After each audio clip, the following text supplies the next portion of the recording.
함께 나눌 그 구약 성경이 그 이사야라고 하는 선지자서를 함께 나누려고 합니다.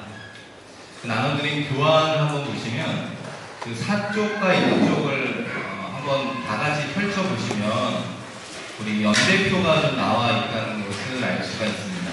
찾으셨어요? 예. 사실 이게 A4 한 장으로 뽑아야 되는 크기를 A4 반으로 이렇게 출력을 하다 보니까 글씨하고 아마 연도가 정확하게 보이지 않는 게 좀 있어 보입니다. 그래서 먼저 한번 잘 보이게끔 수정을 해본다면 그 오른쪽 중간에 보시면 그 동그라미 표시를 한 흔적을 찾을 수 있으세요? 네, 마치 숨은 그림 찾기 하는 것 같은데 그게 BC 722년입니다. BC 722년 쓰셨어요? 네, 그 BC 722년이라고 하는 것이 그 북이스라엘이 아수르로부터 이제 멸망당한 해가 BC 722년이기도 합니다. 그리고 그 밑으로 내려가 보시면 오늘 함께 나눌 왕 중에 히스기야라고 하는 왕이 있는데 찾으셨어요? 네, 그 히스기야의 산헤립이라고 하는 아수르 왕이 침공해온 연도가 BC 701년입니다. 아마 그것까지 쓰셨으면 이제 대략 글자는 좀 작지만 우리가 연도라든지 이름 뭐 이런 부분들은 잘 알 수 있습니다. 그러면 먼저 우리 4쪽과 1쪽을 처음에 잠깐 같이 보면서 시작을 하려고 하는데요. 그 1번에 이사야와 내 왕들이라고 하는 편에 보시면 이사야 1장 1절이 있습니다. 우리 한번 같이 읽어보겠습니다. 유다와 우시야와 요담과 아하스와 히스기야 시대에 아모스의 아들 이사야가 유다와 예루살렘에 관하여 본 계시라.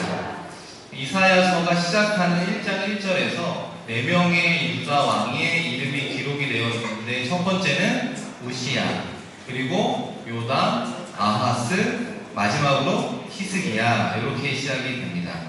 여러분 이제 사쪽의 연대표를 한번 보시면 이사야 선지자 한번 찾아보실래요? 찾으셨어요? 오른쪽 하단에 있습니다. 그 도표의 오른쪽 하단에 보시면 이사야라고 하는 선지자가 활동했던 시기가 BC 738년부터 681년 이렇게 표시가 되어 있는 것을 알 수가 있습니다. 그리고 그 선상에서 올라가시면 우시아가 739년, 8년 이때 이제 죽고요. 그 다음에 요담, 아하스, 히스기야 이렇게 시작하는 것을 알 수 있습니다. 그러니까 이사야가 활동했을 때 4명의 왕들을 이렇게 만나게 되는데요. 우리가 연도를 하나 기억하시면 좋은 게 BC 586년 그러니까 이사야와 히스기야가 거의 왕으로서나 선지자로서 마감을 한 686년으로부터 100년이 지난 BC 586년에 유다가 멸망을 당하게 됩니다.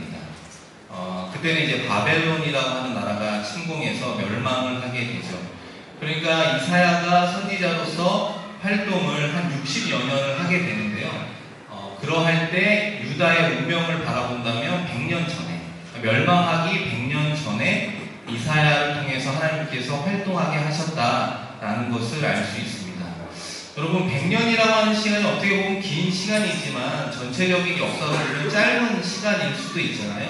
그래서 이사야 말씀을 통해서는 어떤 예언의 말씀들이 많냐면 메시아의 예언들이 많이 나오고 있습니다. 내일부터 한번 이사야서 66장을 한번 쭉 읽어보시면 이새의 아들로부터 세순이 나게 하고 다윗의 자손을 통해서 남은 자를 구원하니라 이런 예언으로부터 이사야의 가장 대표적인 예언이 53장인데요. 53장에 보면 우리는 다 양 같아서 그릇 행하여 제 길로 갔거늘 여호와께서는 우리의 죄악을 그에게 담당시키셨도다. 이게 53장에 나오는 그 메시아의 어떤 순환에 대한 예언의 말씀이 기록이 53장에 되어 있는 것을 알 수가 있습니다. 왜 이사야를 통해서 하나님께서는 100년 후 멸망하고 다시 한 400년이 지난 이후에 예수 그리스도를 우리에게 허락해 주실 500년을 앞서서 왜 이렇게 예언을 해주고 있느냐, 유다인들에게 다시 한번 믿음의 소망, 믿음의 희망을 가지고 살아가라라고 하는 것을 이야기해 주고 있음과 동시에 우리 입장에서 보면 메시아의 예언이 이사야 500년 전부터 있어 왔구나 라는 것을 또 확인할 수 있습니다. 여러분 또 한번 찾아볼 수 있는 북이스라엘 선지자들 중에 요나가 있습니다. 요나 혹시 찾으셨어요? 중앙 쪽에 있죠? 요나. 여러분 요나서는 이제 소선지자여서 아마 저희가 마지막 강의할 때, 그러니까 올해 6월달 마지막 강의할 때 소선지자서를 강의할 때 나올 수 있는 인물이 요나인데요. 요나가 어느 성에 가서 예언을 했습니까? 혹시 아세요? 요나서가 4장으로 되어 있는데 어느 성에 가서 복음을 전했냐면 니느웨라고 하는 성에 갔습니다. 여러분 들어보셨죠? 네, 안 들어보셨어도 반응을 좀 들어보셨죠? 니느웨 왜 이쪽에서 반응이 제일 크시네요. 니느웨 성인데 이 니느웨가 어느 나라의 수도인지 아세요? 아수르입니다. 아수르의 수도가 니느웨.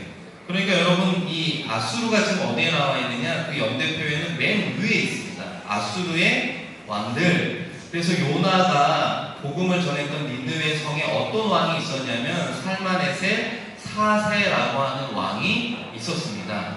그랬을 때 요나가 복음을 전할 때 어떻게 했죠? 왕과 신하들이 배옷을 입고 회개를 하잖아요. 심지어는 동물들까지도 회개하는 의식을 치러주는 것을 알 수가 있습니다. 그래서 하나님께서 아수르를 바로 멸망했습니까? 안 했습니까? 바로 멸망하지 않았다라는 것을 알 수가 있죠. 그래서 이 도표를 가지고 말씀을 읽어보시면 이 왕과 이 선지자와 또 아수르와 바벨론이 이런 관계 속에서 이루어지고 있구나. 이런 부분들을 좀 알 수 있습니다. 그런 부분들을 좀 가지시고 보시면 좋겠고요.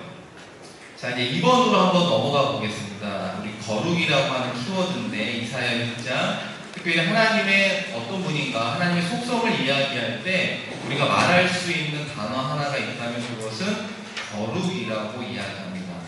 아까 제가 말씀드린 것처럼 이사야가 우시야 왕이 죽던 해에 하나님으로부터 환상을 듣고 선지자로서 활동했다 이렇게 말씀을 드렸잖아요. 근데 이 우시야 왕은 52년을 남유다를 통치했습니다. 상당히 긴 시간 동안 통치를 했고 우시야 왕의 평가가 좀 여러 가지 입장에서 다를 수 있지만 백성들 입장에서는 상당히 훌륭한 왕 중에 하나라고 봐야 됩니다. 왜냐하면 다시 한번 중흥을 이끌어갈 수 있었던 리더십이 있었던 왕이었습니다. 농업도 상당히 성장을 하게 되고 국방도 강화가 되고 백성들의 자신감도 넘치게 되었습니다.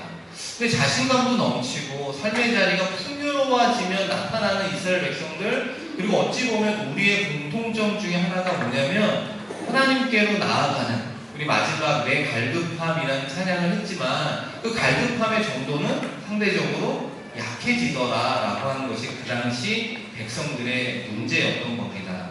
그래서 이사야 1장 12절에 보면 하나님께서 이사야를 통해서 어떤 마음을 표현해주고 있냐면 이들은 내 마당만 밟고 있다. 성전에 오긴 오는데 성전 뜰 안에만 밟고 돌아간다.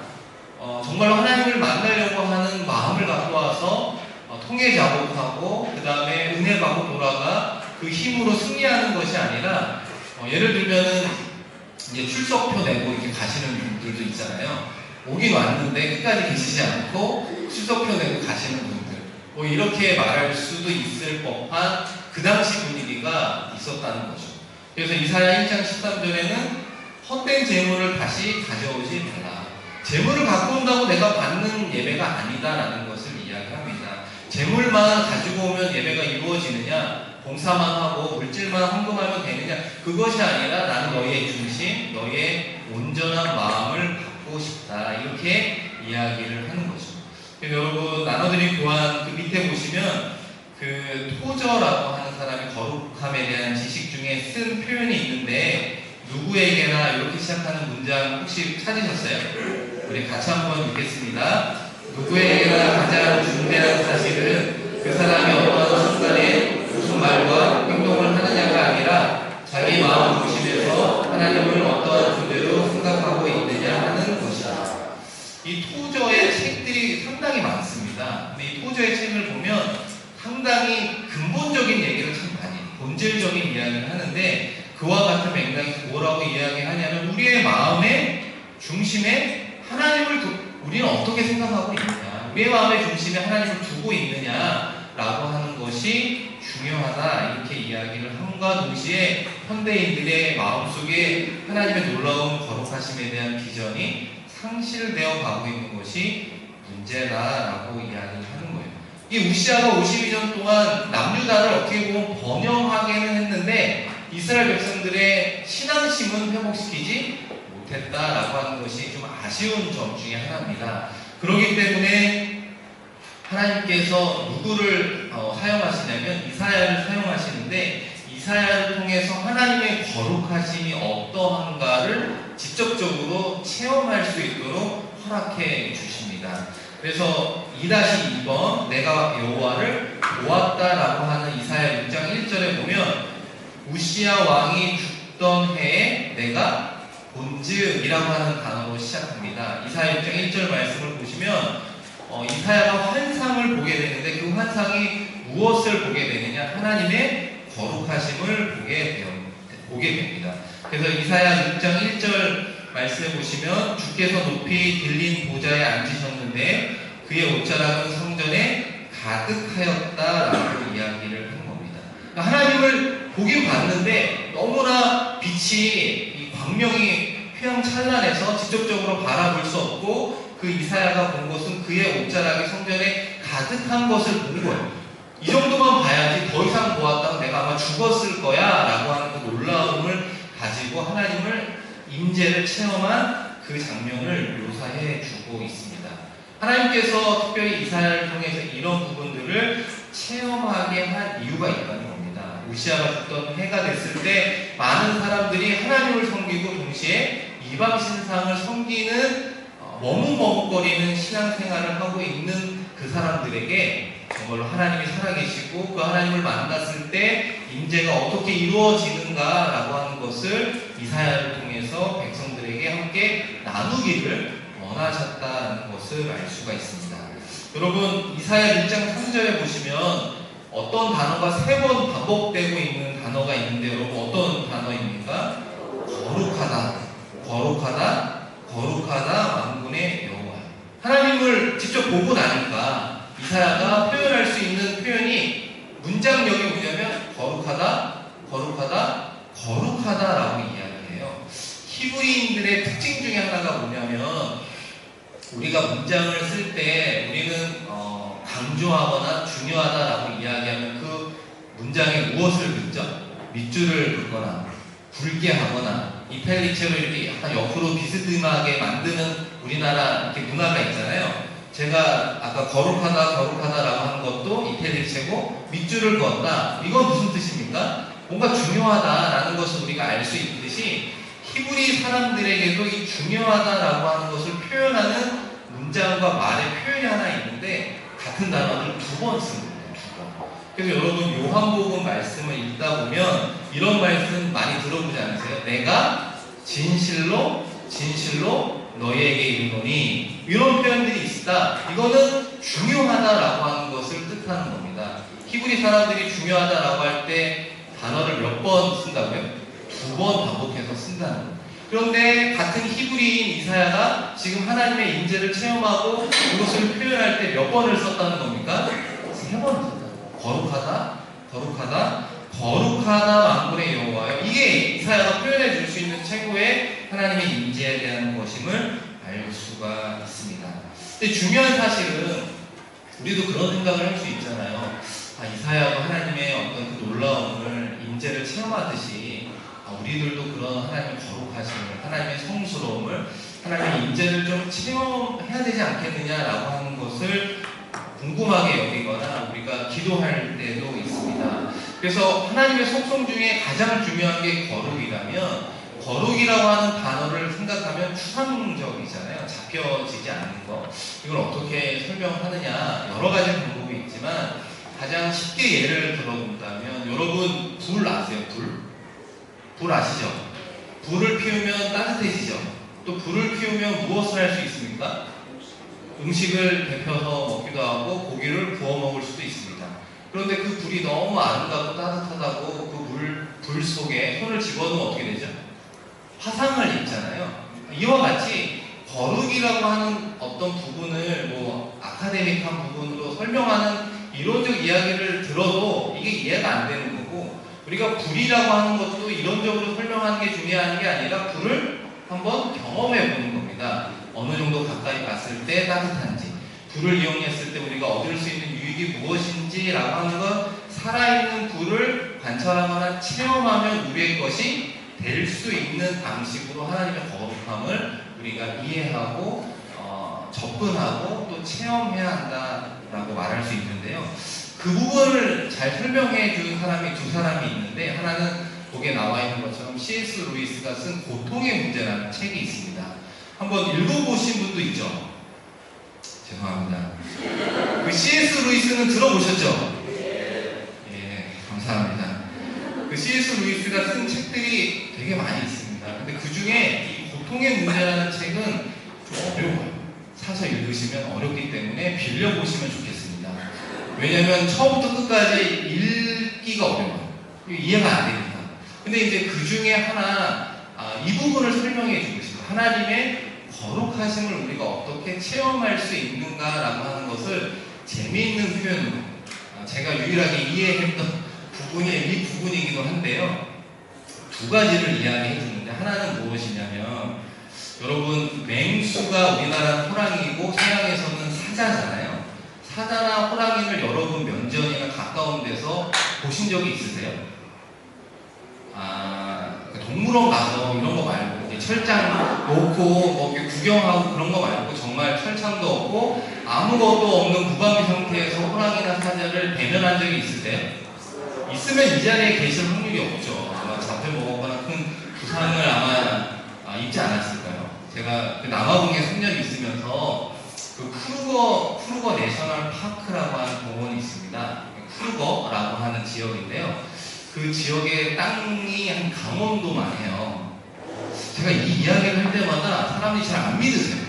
진짜로 큰 땅에 말 그대로 야생 동물이 살 수 있도록 그냥 복원하고 있는 곳입니다. 그래서 그 영역 끝에만 이제 우리가 알고 있는 펜스를 이제 쳤거든요. 그래서 자기 자동차를 가지고 이제 사파리를 하는 겁니다. 근데 주의할 점이 하나가 있어요. 차에서 내리면 될까요? 안 될까요? 안 되거든요. 차에서 내리면 사고가 났을 때 책임을 져주지 않습니다. 근데 이제 한국 사람들은 그런 차에서 내리지 말라고 하면 꼭 내리는 분들이 있어요. 제가 거기를 한 3-4번 갔었는데, 보통 새벽에 가야 맹수를 볼 수가 있어요. 다 야행성이기 때문에 낮에 돌아다니면 어떤 걸 보냐면 다 잠자고 있는 사자 이런 걸 보게 됩니다. 근데 이제 그런 사자도 보기가 어려우니까 같이 갔던 일행 중에 누가 사자를 봤다는 연락이 SNS로 오는 거예요. 문자로 오는 거예요. 어디쯤에 봤다. 그러니까 그거를 본 중학생 아들이 따라갔다가 문을 열고 나오는 거예요. 그걸 보겠다고.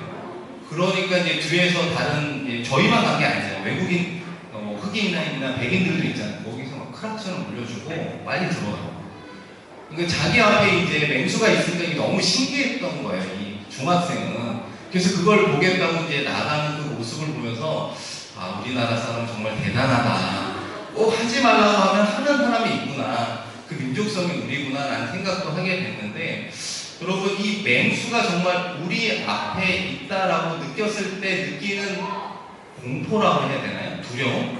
한번 상상은 좀 되시죠? 뭐 그런 일이 이루어지진 않지만 그 느낌이 무슨 느낌인지는 아세요? 느낌이 있잖아요, 그죠? 그 느낌하고 그 공포와 무서움과 반대로 이제 다른 이야기를 해본다면, 여러분 혹시 귀신을 본 적 있으세요?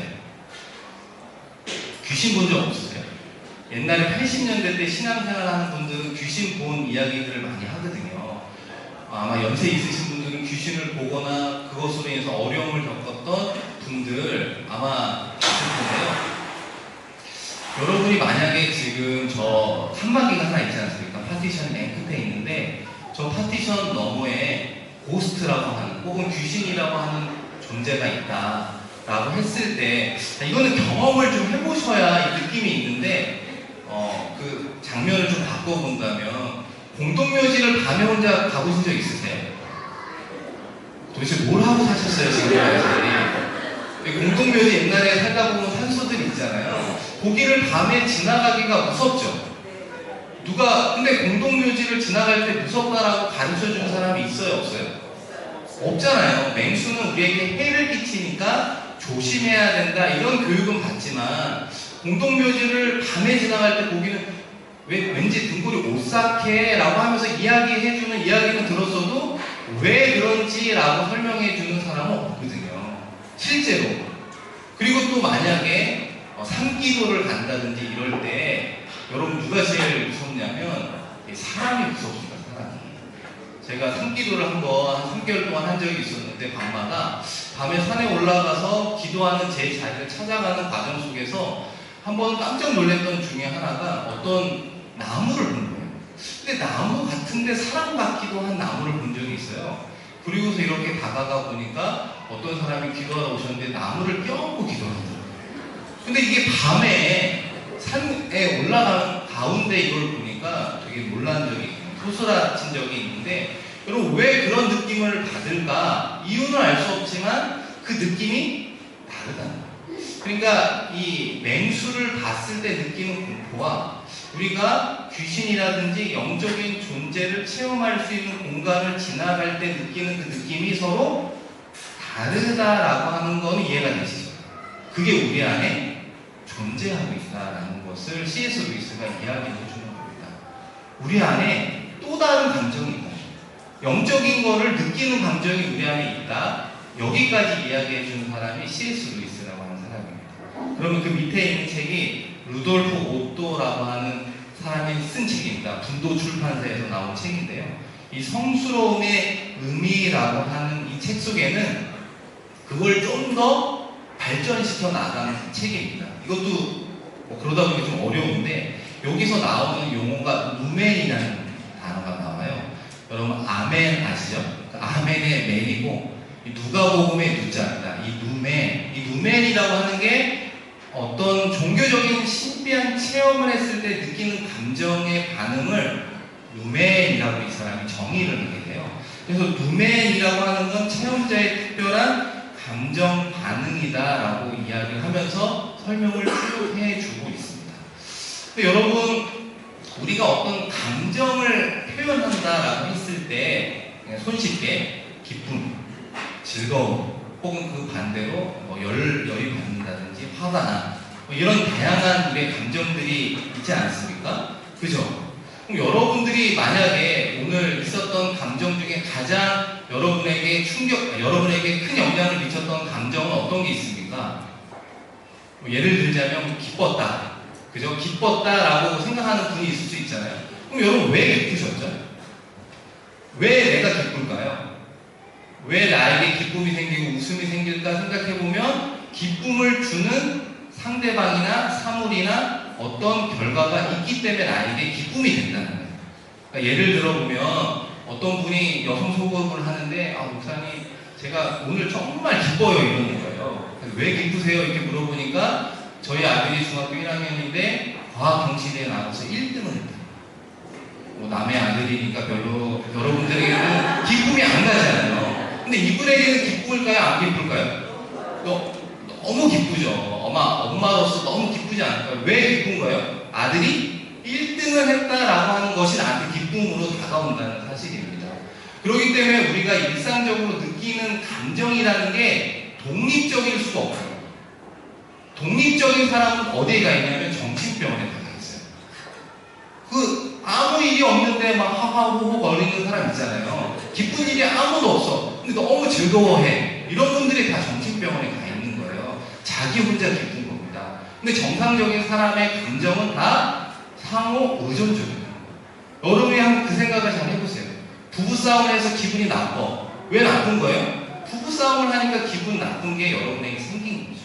마찬가지로 이 거룩이라고 하는 것이 하나님의 거룩을 우리가 느낄 수 있는 감정이 우리 안에 존재하고 있다라고 하는 것을 계속해서 이야기해주고 있는 겁니다. 그런데 그것을 누가 경험했느냐? 이사야가 경험하게 되었다는 사실임과 동시에 우리가 하나님께 기도할 때 하나님의 임재, 하나님의 거룩하심, 하나님의 하나님 되심을 저도 느끼고 싶습니다. 저도 한번 하나님의 은혜의 그 세계 속으로 들어가고 싶습니다 라고 하는 것을 기도 제목으로 삼아야 되는 이유가 우리가 그렇게 느낄 수 있도록 하나님께서 창조해 주셨다, 이렇게 이야기를 드릴 수 있습니다. 일단 그것을 꼭 기억하셔서 하나님께서 나에게 그런 특별한 은혜와 감정을 주셨구나, 이것을 꼭 기억하셨으면 좋겠습니다. 그리고 그것을 좀 이렇게 발전시켜 나가야 돼요. 기도할 때 그 부분을 만져주시면 그것이 발달하고 깊어지는 거죠. 그것을 우리가 뭐라고 이야기하냐면 영성이라고 말할 수 있는 겁니다. 그래서 그거 하시는 분들이 그쪽 방면에 발달하게 되는 겁니다. 네, 첫 번째는 이제 그런 감정이 우리 안에 존재한다라는 것을 이야기하고 싶고요. 한 장을 넘겨보시면 뜨거운 숯불이라고 하는 부분을 통해서 그것과 관련된 우리의 이사야와 우리의 반응을 한번 생각해 보면 좋겠습니다. 이사야 6장 6절 7절 말씀인데요. 우리 같이 한번 읽어보겠습니다. 때에 스다메 하나가 화저로 다니어서 취함과 핀 숯을 손에 가지고 내게로 날아와서 그것을 입에 닿았으니 내 죄가 사하여 졌느니라 하더라. 여러분, 이사야가 하나님을 보았을 때 반응했던 그 반응이 무엇이냐면 내가 죄인이다 라고 하는 반응이 나온 거예요. 베드로가 주님의 홀링을 받았을 때 주여 나를 떠나소서 내가 죄인입니다 라고 하는 그 고백과 동행합니다. 그런데 이사야의 고백이 하나 다르다라고 하는 것을 알 수가 있어요. 여러분, 그것이 무엇이 다릅니까? 내 입이 범죄하였습니다 라고 이야기를 하는 거예요. 여러분, 왜 이사야가 특별히 하나님을 만나고 나서 나는 죄인입니다 이렇게 뭉뚱그려 이야기할 수 있는데 왜 내 입이 범죄하였습니다 라고 특별히 꼭 집어 이야기하느냐? 그것은 이사야의 직업 때문에 그렇습니다. 여러분, 이사야의 직업이 뭐예요? 선지자이잖아요. 선지자가 하는 일이 뭡니까? 하나님의 말씀을 대언하는 사람. 요즘으로 치면 목회자, 하나님의 말씀을 대언하는 사람, 세상으로 얘기하면 어떻게 보면 입으로 먹고 사는 사람, 이렇게 말할 수 있는 사람이기 때문에 내 입이 하나님 앞에 범죄하였습니다 라고 이야기를 하는 겁니다. 그랬을 때 하나님께서 그 사람의 죄를 사하여 준 게 뭐냐면 핀 숯을 가지고 입에 닿았다, 그리고 내 악이 제하여졌다 라고 이야기를 하는 겁니다. 여러분, 만약에 이사야의 고백과 함께 따라가 본다면, 그 논리로 가본다면 입술이 범죄하였습니다 라고 하는 말이 틀려요. 맞아요. 여러분, 입술이라고 하는 건 소리만 만들어내는 기관일 뿐이잖아요. 실제로는 예수님께서 어디가 악하다고 이야기합니까? 우리의 마음, 우리의 생각과 마음이 악하고 잘못되니까 너희 입술을 통해 잘못된 말이 나오는 거잖아요. 그런데 하나님께서는 우리의 마음과 생각을 사하여 준 게 아니라 이사야의 입에 핀 숯을 갖다 주면서 너희 죄가 사하여졌다라고 이야기를 하는 것입니다. 이것을 우리의 삶의 자리에 한번 적용해 본다면 하나님께서는 거룩하시기 때문에 우리의 삶의 자리가 거룩하기를 원하신다라는 걸 알 수 있죠. 그러면 우리의 삶의 자리가 어디로부터 출발합니까? 여러분의 가정. 그래서 가정에서 무엇을 드려라? 가정 예배를 드릴 때 그 시간, 그 공간, 그 가정이 하나님께서 구별한 거룩한 곳이 된다. 이런 이야기를 제가 몇 번 드리지 않았습니까? 그러면 다시 그 적용을 좀 더 확대해 본다면 우리가 일하는 일터도 하나님께서는 거룩해지기를 원하신다. 말할 수 있습니다. 그 다음은 우리의 문화. 이런 식으로 나아갈 수 있지 않겠습니까? 그러할 때 꼭 통과 의례로 우리가 거쳐야 되는 게 무엇이냐? 우리의 죄를 사해 주시는 하나님의 은혜를 경험해야 된다는 사실입니다. 이사야는 그 일이 선지자이기 때문에 하나님 내 입술이 범죄하였습니다 라고 이야기할 수 있고요. 예술하는 분들이라면, 손으로 조각하는 분들이라면 하나님 제 손을 하나님께서 의롭게 깨끗하게 바꾸어 주십시오, 이렇게 적용해서 우리가 기도할 수 있는 겁니다. 중요한 건 하나님께서 만나고 난 다음에 우리의 입술과 우리의 손과 우리의 눈과 우리의 귀와 우리의 행동을 하나님의 방법으로 죄에서 사해 주시는 은혜를 경험하고 나아갔을 때 하나님의 능력이 그 사람과 함께 나가게 되어 있다는 사실이죠. 그러니까 이사야가 하나님으로부터 부름받아서 그냥 대선지자로서 활동한 것이 아니라 하나님을 체험하고 하나님께서 그의 입술을 사하여 준 이후에 그의 입술을 통해서 나오는 하나님의 말씀이 권능이 있는 말씀으로 이야기해 준 겁니다. 우리 이거는 히스기야 왕을 통해서 한번 살펴보려고 하는데요. 그 과정이 필요하다는 거죠. 재련하는 과정, 그것을 사하는 과정, 하나님께서 만져주시는 과정으로 우리의 삶의 자리에 나가야 우리를 통해 하나님의 은혜와 능력이 임하게 된다는 사실입니다. 그래서 나눔 1번에 한번 보시면, 우리 나눔 1번 한번 다시 읽어볼까요? 하나님의 거룩하신 꼭 성스러움이 임해야 하는 삶의 자리와 올바른 우리의 반응은 어떠해야 합니까? 가정에서 이제 삶의 자리로 한번 나아가 보시면 좋을 것 같은데요. 제가 얼마 전에 초등학교 신우회에서 저를 좀 이렇게 불러준 적이 있습니다. 제가 아는 선생님이 계셔서 우리 학교에, 초등학교에 신우회 선생님들 가운데 크리스찬 모임이 있으니까 한번 오셔서 말씀해 주시고 같이 기도해 주시면 좋겠다고, 그래서 초등학교를 한번 방문을 했는데요. 한 6, 7분이 모이세요. 그런데 이제 선생님들의 기질이 있고 직업병이 있잖아요. 근데 제가 그걸 잠깐 잊어버리고 그 자리를 갔나 봐요. 너무 은혜롭더라고요. 분위기도 좋고, 제가 뭐 부족하지만 말씀을 전하면 빼곡히 막 이렇게 적으시고 막 이래요. 이런 분들이. 근데 이 신우회를 이끌어가는 뭐 나름의 회장이 있을 거 아니에요. 근데 이분의 직책이 뭐냐면 수석교사예요. 여러분, 수석교사라는 직함이나 직책의 이름을 들어보셨어요? 못 들어보셨죠? 요즘에 생기고 있대요. 근데 그게 학교에서는 교감 선생님 정도 돼요. 수석교사가. 그리고 이것은 뭐 선생님끼리 투표해서 수석을 뽑는 게 아니라 교육청에서 이렇게 임명을 하는 거래요. 그래서 임명받아 교감, 교장 선생님이 오시듯이 수석교사도 이제 교육청에서 임명해주면 그 학교에서 이제 일을 하는데, 어떤 일을 하는 거냐면 나중에 들은 이야기인데, 선생님들 수업을 듣고 평가해주고 그 다음에 수업 컨설팅을 해주는 거예요. 어떻게 하면 학생들에게 더 나은 양질의 수업을 할 것인가, 그거를 평가하는 게 이분의 직업인 거예요. 이분이 신우회 회장인 거예요. 근데 이런 걸 잘 모르고 그냥 가서 이렇게 말씀 전하고 이제 다 끝났으니까 자, 각자 기도 제목 나누고 우리 같이 한번 기도합시다 이렇게 이야기를 했는데, 수석 선생님이 첫 번째로 이제 차례가 되신 거예요. 그러더니만 이제 뭐라고 이야기하냐면, 오늘 들은 말씀은 이제 이러면서 평가가 이제 시작이 되는 겁니다. 이렇게 너무 황당하다기보다 너무 당황스러웠죠. 보통 뭐 말씀이나 강의를 하면 뭐 평가야 다 속으로 하잖아요. 좋은 점도 있고 아쉬운 점도 있고, 그리고 삶을 나눌 때는 이제 필요한 것만 나누잖아요. 근데 이분은 그렇지 않더라고요. 하나부터 10까지. 예를 들면 제 점수는요, 뭐 이런 식으로 이야기를 쭉 하시는 거예요. 그래서 제가 좀 깜짝 놀랐습니다. 뭐 좋은 점들만 이야기를 하시는데, 이렇게 시작을 하니까 두 번째 분도 오늘 들은 말씀은 이건 이렇고 저건 저렇고 이러면서 7분이 얘기하니까 제가 땀이 삐질삐질 나서 되게 힘들었던 경험이 있었는데요. 근데 제가 이 이야기를 하려고 하는 건 아니고, 이 모임의 분위기가 너무 좋더라고요. 학교를 위해서 기도하고, 선생님들을 위해서 기도하고, 학생들을 더 사랑하는 선생님이 되게 해달라고 기도하는 그 모습 가운데 하나님의 은혜가 충만하구나, 이걸 제가 느끼고 돌아오게 됐습니다. 제가 여러분에게 좀 부탁드리고 권면하고 싶은 것 중에 하나는, 여러분이 일하는 일터, 삶의 자리 가운데 시간과 장소를 구별해서 예배하는 그 어떤 은혜로움이 빨리 왔으면 좋겠습니다. 그러니까 신우회가 생각보다 많더라고요. 학교도 많고 일반 회사도 많고, 아마 여러분이 계시는 곳에 없지는 않을 것 같은 그 신우회에 혹시라도 가입을 하지 않으셨으면 가입하셔서 함께 말씀 나누고 기도할 때 그곳이 하나님께서 어떻게 보시겠습니까?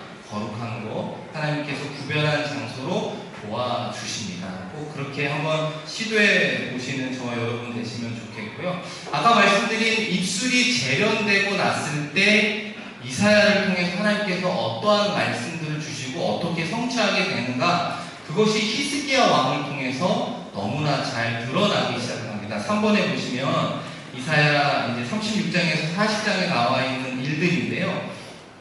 마지막에 이사야가 히스기야와 상당히 오랫동안 왕과 선지자로서 함께 좋은 관계를 이어져 가게 됩니다. 여러분, 히스기야 왕은 좋은 왕입니까? 나쁜 왕입니까? 네, 좋은 왕이라는 거 아시잖아요. 히스기야 왕 같은 사람이 없었습니다. 전후에 너와 같은 왕이 없다라고 하는 이유는 무엇이냐면, 이 당시 이스라엘 백성들이 얼마나 타락을 했냐면 성전을 폐했어요. 아하스 왕, 그 아버지가 된 아하스 왕 때는 예루살렘 성전을 문을 닫은 거예요. 오지 마, 이렇게 돼버리고 이방 신들을 섬기는 나라가 이스라엘이었습니다. 그렇기 때문에 그 아들 히스기야는 그 닫힌 성전을 열게 되고, 그 다음에 바알과 아사라의 이제 주상과 목상을 다 베어내고 다시 하나님께 온전히 예배할 수 있도록 하나님과의 그 신앙적인 채널을 열었던 왕이 히스기야 왕이 되는 겁니다. 그래서 여러분 18장 열왕기하 18장 3절 5절 말씀 한번 같이 읽어보겠습니다. 히스기야가 그 조상 다윗의 모든 행위와 같이 여호와 보시기에 정직히 행하여 히스기야가 이스라엘 하나님 여호와를 의지하였는데 그의 전후 유다 여러 왕 중에 그러한 자가 없었으니 최후의 경건한 지도자가 유다 왕국에 돌아온 겁니다. 이 사람이 이제 거의 마지막에 하나님께서 인정한 유일한 경건한 왕이 되는 겁니다. 근데 여러분, 아까 우리 연대표를 잘 보시면 히스기야가 활동했을 때 이 아수르라고 하는 나라가 있었고, 그때 산헤립이라고 하는 그 왕이 있다는 것을 알게 됩니다. 그때는 초강대국이 아수르였기 때문에 그 산헤립이라는 왕이 북이스라엘을 멸망시킵니다. 아까 BC 722년을 그 동그라미 치신데 쓰시라고 하는 그 해에 멸망시킨 왕이기도 하고요. 그리고 이제 북쪽이 이제 멸망하니까 당연히 남하를 하겠죠. 당연히 예루살렘의 유다를 멸망시키려고 찾아오게 됩니다. 이사야 36장 1절에 보면 히스기야 왕 14년에 아수르입니다. 왕 사네립이 올라와서 취하였다라고 이야기합니다.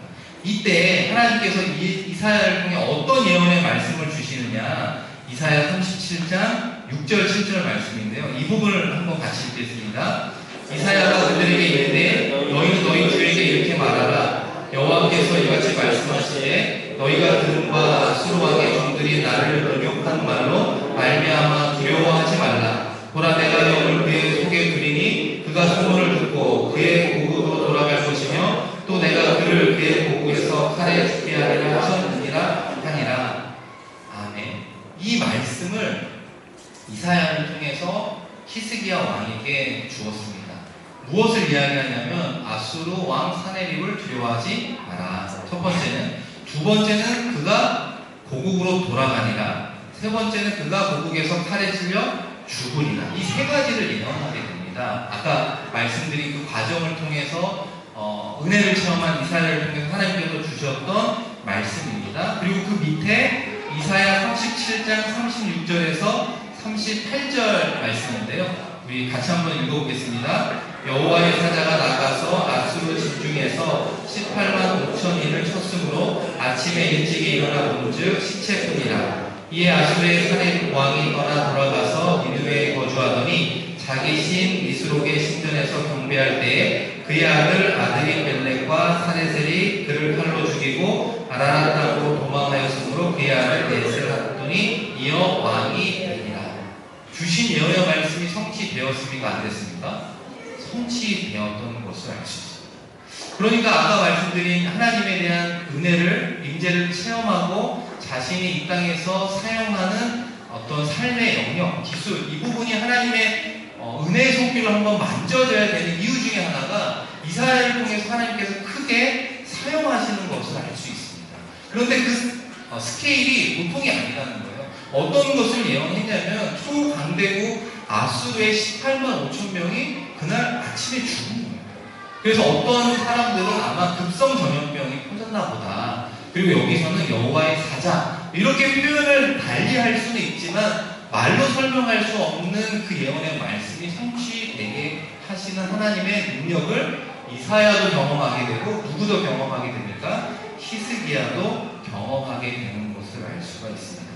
여러분, 그러면 히스기야 왕 입장에서 이사야 선지자나 다윗이 자기한테 어떤 이야기를 하면 그 말씀을 허투루 들을 수 있을까요? 없을까요? 없죠. 이런 기막힌 예언을 하고 성취하는 하나님을 소개하는 선지자의 이야기를 어떻게 한 귀로 듣고 한 귀로 흘릴 수가 있겠습니까? 있습니까? 그렇지 않다는 겁니다. 여기 밑에 보시면 경청교회 이야기가 있는데 우리나라도 보면요, 이렇게 큰 교회는 조금 그냥 말씀과 강의가 그냥 좋은 말씀 이런 이야기들이 많잖아요. 근데 이 개척교회 같은 경우는 이 경청교회는 제가 아는 목사님이 97년도에 개척한 교회이거든요. 그때가 IMF가 터져서 다들 있는 그 자리를 지키고 있을 때 이분이 나는 개척을 해야겠다라는 생각을 가지고 오히려 개척을 하신 분이에요. 그래서 지금은 오나기 쪽에 이제 경청교회라는 본당 자기 성전을 건축도 했고 아이들까지 한 200명 모이는 교회로 성장을 했습니다. 근데 이 경청교회가 처음에 개척을 하면서 어떤 일들이 많이 생겼냐면 하나님께서 하나님의 하나님 되심을 이렇게 드러내주는 교회와 그 상황이 있나 봐요. 그러니까 개척교회는 눈물밥을 먹는다고 그러더라고요. 그리고 기존 교회로 청빙받아 가는 목사님은 눈칫밥을 먹는다고 그러더라고요. 그러니까 그만큼 개척교회가 힘든 상황이다 이걸 이야기하죠. 근데 이분이 이제 개척을 하고 겨울에 개척을 했으니까 추운데 전도지 막 돌리면서 사람들이 조금씩 모였대요. 은혜 가운데 한 20명, 30명 모여서 이제 예배를 막 드리고 있는데 11조를 하는 사람이 별로 없었나 봐요. 그 당시 아무래도. 근데 그러다 보니까 꼭 그래서 그런 건 아니겠지만 목사님 입장에서는 뭐 11조 부분도 강조할 수는 있잖아요. 근데 어떤 한전에서 일하는 분이 계셨는데 11조를 안 하시더래요. 신앙생활을 잘 하시는 것 같은데. 그래서 이제 불러다가 신앙적인, 목회적인 권면을 했답니다. 근데 이분이 그 이야기를 그냥 그 자리에서는 뭐 알았다 이렇게 이야기했는지 모르지만 마음에 100% 순종을 안 하셨대요. 그리고 그냥 일터로 나가셨대요. 한전에서 일하는. 그래서 이제 이분이 이제 우리가 전봇대라고 하는 곳에 올라가서 전기를 만지시는 분인데 이분이 아주 뭐 베테랑이에요. 기술자인데 그 전봇대에 올라가서 전기를 수리하다가 감전이 돼요. 자기 실수로. 감전이 돼서 한 3, 4m 위에서 떨어졌대요. 떨어졌는데 이분이 죽었을까요? 살았을까요?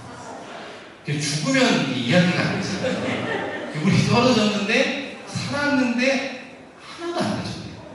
근데 이분이 떨어지는 순간 그런 이야기 있잖아요. 교통사고나 무슨 큰 사고가 나면 그 마지막 한 0.5초의 장면이 다 그 자기 어떤 파노라마가 생각나듯이 아침에 목사님이 자기한테 11조 얘기를 막 했던 그 이야기가 생각이 나면서 떨어져 나는 11조 못하고 죽는구나 이러고 이제 떨어지셨대요. 근데 살았어. 그러니까 이분이 동료들이 얼마나 당황했겠어요. 찾아와서 괜찮냐고 병원 가자고 가서 뭐 CT 찍어보고 다 해봤는데 이상이 없다. 그분이 그 시로 어디를 달려가겠습니까? 그 교회 찾아가서 밀린 11조까지 다 모아서 헌금을 하셨대요. 그러니까 이런 식으로 개척교회가 이루어졌고요. 안 그러면 그러니까 흔한 말로 사모님이 저한테 뭐라고 했냐면 이게 표현이 좀 죄송한 표현이지만 교주가 안 되면 안 되더래요. 이 개척교회는 목사님이 교주 정도가 돼야 성도들이 따라온대요. 그러니까 눈에 보이는 체험, 하나님의 역사 이게 없으면 성도들이 오질 않는다라고 하는 것이 그런 곳이에요. 그런데 이분이 이제 정말 하나님이 특별히 이분을 많이 사용을 하셨나 봐요. 근데 이분이 아들이 하나 있었는데 늦둥이가 있었는데 도열이라는 아이가 백혈병이에요. 그래서 이제 개척교회를 하죠. 아이는 백혈병이죠. 이거 어떻게 치료할 수 있는 방법도 돈도 여건이 아니잖아요. 그러니까 이분은 기도하고 하나님께 맡기면서 이분이 서원을 한 거예요. 하나님, 이 아들 늦둥이 도열을 살려주시면 제가 개척교회를 하지만 하나님의 성전을 제가 지키겠습니다. 그냥 도와달라고. 이러면서 이분이 이제 이런 스토리들을 뭐 요즘의 유튜브라든지 뭐 이런 어떤 SNS나 이런 걸 통해서 막 퍼뜨리면서 많은 분들의 도움 속에 이 아이가 그래도 좀 안정이 되어 갔대요. 이제 그런 가운데 계속 이분이 목회하면서 이제 성도는 좀 늘어가는데 이분이 뭘 안 했냐면 성전 건축을 안 한 거예요. 왜 성전 건축을 못할 수밖에 없겠죠. 97년도에 개척해서 뭐 예를 들어 98년도도 어려운데 어떻게 성전을 건축하겠어요. 2, 30명, 4, 50명 모이는 교회도 어떻게 하겠어요, 그거를. 그러니까 이제 이 도열이를 아까 아프게 했다고 했잖아요. 근데 이제 병세가 또 악화돼요. 이러면서 이분이 이러다가는 정말 도열이가 죽겠구나, 아들을 잃겠구나 하니까 없는 그 가운데 땅을 사고 이제 건축을 하려고 준비를 했습니다. 그래서 땅을 좀 산 뒤쪽에 좀 땅을 사고 그 다음에 이제 기공식을 하면서 나가는데 어떤 일이 있었냐면 산 밑에 교회를 건축을 해서 사실 지역 주민들에게는 뭐 별다른 피해가 없었대요. 그런데 유독 교회에서 뭘 한다고 하면 방해하는 분들이 있잖아요. 근데 그 동네에 유지라고 일컬어지는 어떤 할아버지가 방해를 하는 거예요. 그래서 민원을 내고 막 이러면서 이 공사가 지지부진하게 된 겁니다.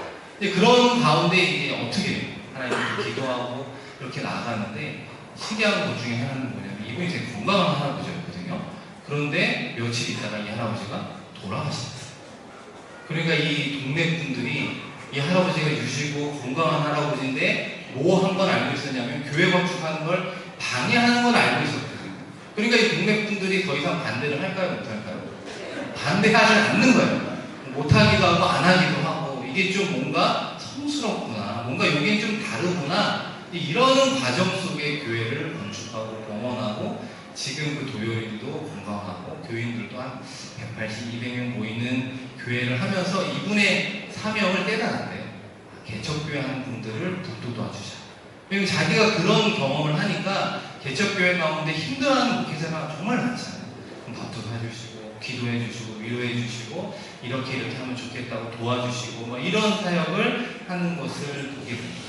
그러니까 중요한 건 하나님의 특별함을 드러내는 선지자가 있고 목회자가 있다라는 것을 알 수가 있습니다. 그런데 제가 왜 이 이야기를 좀 길게 말씀을 드렸냐면 히스기야 왕이 죽게 됐다는 소식을 듣게 됩니다. 이사야 38장 1절 말씀해 보시면 그때에 히스기야가 병들어 죽게 되었다라고 이야기합니다. 그때라고 하면 아까 말씀드린 이사야의 예언과 성취가 이루어진 모든 것을 다 경험했어요. 그래서 하나님의 특별한 은혜로 나라도 구원해 줬어요. 그걸 다 경험했던 그때에 무슨 일이 생겼냐면 히스기야가 병들어 죽게 되었다라고 이야기합니다. 죽었습니까? 안 죽었습니까? 아직은 안 죽었다. 죽게 됐다. 아주 병세가 안 좋아졌다라는 것을 알 수 있습니다. 그럴 때 누가 찾아왔냐면 이사야가 찾아옵니다. 이걸 이제 우리의 어떤 목회 현장으로 생각해 보면 우리 이제 목회하다 보면 우리 이런 일들이 있을 때마다 우리 기도해 달라고 중환자실에 계신 가족 때문에 기도해 달라고 이렇게 부탁하는 경우가 있습니다. 그런 목회자들도 가서 기도해 주고 함께 그러지 않습니까? 이런 상황이 나는 거예요. 근데 여러분 그런 경험이 있으신지 모르지만 목회자가 신방하면서 제일 어려운 신방 중에 하나가 임종 예배입니다. 여러분 임종 예배가 뭐죠? 우리의 부모님이나 우리의 가족이 곧 하나님의 부르심을 받을 것 같아요. 그래서 받기 직전에 드리는 예배가 임종 예배잖아요. 여러분 임종 예배 드릴 때 기도를 아주 유의해서 해야 됩니다. 임종 예배에서 가서 어떤 목사님이 그렇게 기도했대요. 하나님 이 영혼을 받아 주시옵소서. 이렇게 강력하게 기도하고 이제 끝나고 들리는 소문이 우리 목사님 나쁜 목사님이라고 이렇게 이야기를 하더래요. 왜 그러냐니까 임종예배 와서 우리 뭐 예를 들어 할아버지 빨리 돌아가시게 해달라고 기도했다고 이렇게 이야기를 하시는 이야기를 듣습니다. 그러니까 임종예배가 곧 돌아가시니까 그 영혼이 하나님께로 잘 가기를 원하면서 예배 드리는 분들도 있지만 그 마음 한켠에 어떤 게 있냐면 혹시라도 기도하고 예배하는 가운데 더 오래 사셨으면 하는 유가족들도 있나 봐요. 그래서 임종예배가 되게 어렵더라고요. 이분이 원하는 게 도대체 뭔지를 알 수 있어요, 없어요? 모르는 거예요. 기도해서 빨리 하나님 받아주십시오. 이걸 원하시는 건지 아니면 좀 더 오래 사시기를 원하는 건지 알 길이 없는 어려운 예배 중에 하나가 임종예배입니다. 근데 더 황당한 건 임종예배 드리고 나서 이분이 일어나셨어요. 그래서 3년, 몇 년을 더 사셨어. 뭐 그런 이야기들을 많이 듣게 되죠. 그러니까 중요한 건 목회자나 선지자가 제일 어려운 게 이런 상황입니다. 이제 곧 돌아가실 것 같고 하나님께서 부르실 것 같은 그때에 이사야가 누구를 찾아갔냐면 히스기야 왕을 찾아가게 됐다는 거예요. 근데 그러면서 무엇을 전해줍니까, 여러분? 그 38장 뒷부분에 보시면 그에게 있는데 여호와께서 이같이 말씀하시기를 너는 내 집에 유언하라. 네가 죽고 살지 못하리라 하셨나이다. 이렇게 이야기해요. 이렇게 이야기를 하는 이사야 선지자도 용감한 것 같아요. 그렇지 않습니까? 히스기야 왕인데 하나님께서 당신이 곧 죽겠다라고 이야기하셨습니다 라고 하는 이야기를 전하는 것 자체가 쉬운 일입니까? 어려운 일입니까? 어렵죠. 비록 그 말씀과 감동을 주셨어도 그냥 혼자만 알고 있고 가서 기도할 때는 하나님, 이 생명을 하나님께서 살려주십시오. 하나님의 때에 은혜를 베풀어 주시기 원합니다. 이렇게 약간 중립적으로 기도하기가 그렇게 할 수밖에 없는 상황인데 이사야 선지자가 정말 대범하다는 걸 느끼지 않습니까? 들은 말씀 그대로, 주신 감동 그대로 당신은 죽습니다. 이제 마무리하십시오. 이렇게 이야기를 했다는 거예요. 아마 히스기야 왕도 전에 이사야 예언과 성취가 없었더라면 아마 이 사람을 하옥시키고 아마 그 지위를 박탈했을지도 모르지만 워낙 특별한 체험과 하나님께서 쓰시는 사람이라는 걸 아닌가 허투루 듣지 못했다는 거죠. 근데 여러분 만약에 여러분이 히스기야 왕이고 그런 이야기를 들었다. 그럼 여러분의 첫 번째 반응은 어떻게 나올 것 같으세요? 제가 그게 궁금하네요. 이사야가 허투루 예언하는 선지자가 아니라는 걸 알고 있어요. 그리고 자기의 병사가 이제 죽기 일보 직전이라는 것도 알고 있어요. 그러나 어떻게 보면 사형 선고를 이사야 선지자를 통해서 들었어요. 그럼 여러분은 어떤 행동을 하실 것 같으세요? 제가 그게 궁금하더라고요. 첫 번째 여러분의 입술을 통해 나오는 말이 무슨 말 같으세요? 하나님 아버지 살려달라? 아니면 뭐 어떤 걸 이야기하시겠습니까? 근데 저는 이 부분을 보면서 느낀 것 중에 하나는 뭐냐면 특별히 남자분들도 그런 성향들이 있지만 여자분들이나 아마 공통적으로 우리 입술을 통해 나온 이야기가 원망을 했을지도 몰라요. 이제 곧 유다가 안정이 됐는데 어떻게 나를 이렇게 데려가실 수 있습니까? 아니면 이사야를 통해서 어떻게 나에게 이렇게 힘든 말씀을 듣게 하십니까? 하나님 너무합니다. 뭐 이런 어떤 원망과 불평을 했을 수도 있지 않았나라는 생각을 하는데요. 히스기야가 무엇을 보여주냐면 3쪽의 맨 윗부분을 보시면 38장 2절 말씀입니다. 한번 같이 읽어볼게요. 히스기야가 얼굴을 벽으로 향하고 여호와께 기도하고. 근데 이 부분이 시간에 대한 표현이 안 나와요. 읽어보면 시간이 얼마큼 지나서 히스기야가 이렇게 기도했다 이런 표현이 나오지 않아서 좀 안타까움은 있지만 우리가 유추해 볼 수 있는 건 이 이야기를 듣고 우리와 같이 바로 원망 불평을 한 게 아니라 어떻게 했다고요? 얼굴을 벽으로 향하고 여호와께 기도했다. 즉시 기도했다. 생사의 주관자는 하나님이시기 때문에 하나님께 즉시 기도했다라는 첫 번째를 알 수 있고요. 두 번째는 얼굴을 어디로 향했다고요? 벽으로 향했다라고 하는 건 나의 방법으로는, 나의 능력으로는 내 생명을 살릴 수 없습니다 라는 뜻이에요. 그러면 누가 살릴 수 있다라는 고백이에요? 하나님만이 살릴 수 있습니다 라는 뜻이 얼굴을 벽으로 향하였다라고 하는 뜻입니다. 그리고 38장 3절 끝부분에 보면 히스기야가 무엇을 했다고요? 심히 통곡했다라고 이야기합니다. 즉시 기도하고 얼굴을 벽을 향하고 그 다음에 마지막으로 심히 통곡해서 기도하며 나아갔다고 이야기합니다. 여러분 우리가 살면서 특별히 남자분들이 누구의 눈물에 약하다는 이야기를 많이 듣습니까? 우리 여자의 눈물, 우리 아내의 눈물에 약하다라는 이야기를 많이 듣는 것처럼 하나님께서도 마음이 약해질 때가 있다라고 하는 건 하나님의 자녀들의 통곡인 것 같아요. 왕이 통곡하니까 마음이 약해지는 건 아니잖아요. 하갈이라고 하는 여인도 여주인의 학대에 못 이겨서 이스마엘을 데리고 애국으로 나아가면서 심히 통곡할 때 하나님이 그를 만나주신 것처럼 분인나가 아들과 딸은 낳지만 한나는 자녀가 없어서 핍박당하고 힘들어할 때 성전에서 뭐 했어요? 심히 통곡하고 울며 기도할 때 하나님께서 그 여인을 긍휼히 여겨주셨던 것처럼 기도하되 불평과 불만으로 나아간 게 아니라 통곡하고 기도했던 그 기도를 하나님께서 들어주셨다는 사실인데요. 하나님이 얼마 만에 들어주셨느냐라고 하는 것이 이사야서에는 나오지 않는데 동일한 사건을 기록하는 열왕기하 20장 4절 말씀에 보면 제가 읽어드릴게요. 이사야가 성읍 가운데까지도 이르기 전에 여호와의 말씀이 그에게 임하여 이르시되 라는 말이라. 왕궁에 가서 당신은 죽습니다. 사형 선고를 했어요. 그리고 이사야는 뭐 예를 들어 기도해주고 돌아갔을 거 아니에요. 그 예루살렘 성읍을 통과했대요, 못했대요? 성읍 가운데까지도 이르기 전에, 그러니까 한 3, 40분 전에, 그러니까 3, 40분이 지난 이후에 다시 하나님께서 이사야에게 이야기를 해준 거예요. 너는 돌아가서 이사야의 기도를 내가 들었고 너가 15년을 더 살고 이제 아수르의 손에서 너를 구원해 주겠다라고 하는 하나님의 응답이 3, 40분 만에 다시 이사야를 통해서 들어오게 되는 것을 알 수가 있습니다. 여러분, 제가 이 부분을 보면서 느끼는 건 이사야가 위대한 선지자죠. 여러분 그렇지 않습니까? 이사야가 정말 위대한 선지자라는 생각이 들어요. 동시에 누가 참 위대한 왕이라는 생각이 듭니까? 히스기야 왕이 위대한 사람이구나 라는 것을 알게 됩니다.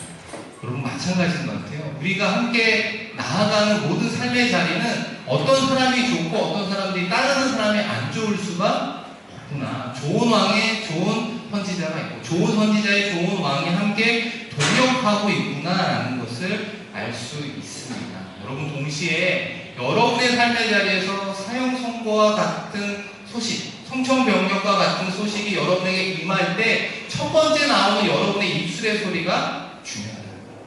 하나님, 여기까지는 누구나 나와요. 근데 이제 믿음의 어떤 분량이나 수준이 낮으면 낮을수록 불평과 원망이 나오게 됩니다. 그 대표적인 사람들이 이스라엘 백성들이지 않았습니까? 광야에서 출애굽하고 어려움이 있을 때 하나님 아버지 거기까지 나오고 불평과 불만으로 일관했던 사람이 이스라엘 백성들이라는 것을 기억하시면서 여러분의 삶의 자리에 어려움이 있을 때 다시 한번 히스기야의 기도를 본받으며 나아가는 우리 모두가 되었으면 좋겠습니다. 여러분, 시간이 좀 많이 지났는데요. 그 4번의 부르심 이하 그 말씀을 한번 쭉 읽어보시면 좋겠는데, 이사야 55장 1절 그 말씀 한번 같이 읽어보겠습니다. 오라, 너희 모두 목마른 자들아 물로 나아오라, 돈 없는 자도 오라라고 이야기하고 있습니다. 이 55장도 그렇고 53장도 그렇고 누구를 가리키고 있느냐? 메시아, 예수 그리스도를 가리키고 있죠. 와서 사 먹되 돈 없이 값 없이 와서 포도주와 젖을 사라라고 이야기합니다. 이거 누구를 가리키고 있느냐? 예수 그리스도 메시아를 가리키고 있습니다. 그런데 여러분 끝에 보면 와서 사라라고 이야기하고 있습니다. 여러분 마지막에 그 구매하기라고 하는 부분을 보시면 그 가로 2번에 보시면 바라보기만 하는 것은 사는 것이 아니다라고 하는 표현이 있습니다. 3번은 어떤 표현이 있습니까? 입어보는 것이 사는 것은 아니다라는 표현이죠. 여러분 상점에서 옷이나 물건들을 구매해 보신 적이 많잖아요. 특별히 우리 여자분들 그런 이야기를 하잖아요. 뭐 잘못된 영어지만 뭐 아이 쇼핑한다, 또 무슨 쇼핑한다 그러죠? 뭐 윈도우 쇼핑, 뭐 이런 쇼핑들 이야기 하잖아요. 근데 우리가 옷을 사거나 물건을 살 때 입어봐요, 안 입어봐요? 입어보죠. 근데 입어보는 옷을 다 사세요? 그렇게 사면 거덜나잖아요. 집안살이가 거덜납니다. 그 다음에 여러분 중요한 것은 입어보는 것을 사는 건 아니에요. 최종적으로 우리가 사는 것은 딱 하나 혹은 두 개가 있다는 것을 알 수가 있지 않습니까? 마찬가지로 이사야가 예수님에 대한 예언의 말씀을 통해서 우리에게 해주시는 것은 뭐냐면 예수 그리스도를 바라보는 신앙, 족하다 여기지 말아라 하는 것입니다. 이것을 우리의 삶의 자리를 이야기해보면 매주일 예배하는 것이 예배하는 정도로 끝나지 말아라. 성경 공부나 강의를 듣는 것으로 끝나지 말아라 이야기하는 거예요. 중요한 건 무엇으로 이야기하라? 사라, 구매해라 라는 뜻이에요. 사라라고 하는 건 행동으로 보여줘라 라고 하는 것을 뜻하는 사실입니다. 여러분 그 이스라엘 백성들이 가나안 땅을 정복할 때 첫 번째 무너뜨린 성이 여리고성이잖아요. 그랬을 때 구원받은 사람이 누구였냐면 라합이었어요. 라합과 가족이 구원받았고 그 다음에 어떤 일이 있었냐면 기브온 족속이 이스라엘 백성들을 속이며 구원받았던 적이 있습니다. 그런데 이 라합과 가족과 기브온 족속의 공통점이 하나 있는 거예요. 그럼 그것이 무엇이냐면 이들은 다 소문을 들었어요. 소문. 이 이 라합이라고 하는 사람 무슨 소문을 들었냐면 홍해를 가르고 이 땅에 온 이스라엘 백성들, 하나님의 놀라운 어떤 은혜 충만한 사람들을 우리는 잘 알고 있습니다. 이들이 곧 가나안 땅을 정복할 것입니다. 이 이야기를 들어요. 기브온 족속은 뭐라고 이야기하냐면 요단강을 건너왔다고 이야기해요. 요단강이 그때 범람하기 때문에 건널 수 없는 그 강을 건너서 이스라엘이 가나안 땅을 차지할 겁니다. 동일한 고백을 하는 겁니다. 공통점이 뭐냐면 소문을 들었다는 거예요. 소문. 그런데 이들이 우리보다 나은 게 뭐예요? 행동을 했다는 거예요. 어떤 행동을 한 겁니까? 나를 기억하소서, 나를 구원하소서. 라합과 가족들이 그 고백을 하잖아요. 나를 구원해 주소서. 그 다음에 기브온 족속은 당신들의 종이 되겠습니다. 그 길만이 사는 것입니다. 라고 한 그들의 고백과 행동이 결국은 어떤 거와 동일한 겁니까? 구매한 거와 동일하다는 겁니다. 산 거죠. 사다라고 하는 건 하나님께서 우리에게 주시는 것을 삶의 자리에서 실천하는 것을 의미한다라는 사실입니다. 여러분, 우리의 삶의 자리에서 받은 은혜와 우리의 마음속에 있는 그 말씀을 우리 마음에 두고 있으면 그것은 구매한 것이 아니라 산 것이 아니라 누린 것이 아니다라고 이야기하는 거예요. 삶의 자리에서 순종하며 나아갈 때 그 말씀의 열매를 하나님께서 허락해 주실 줄로 믿습니다. 그 믿음으로 나아가는 저 여러분들 되기를 주님의 이름으로 축복드립니다. 제가 한번 기도하겠습니다.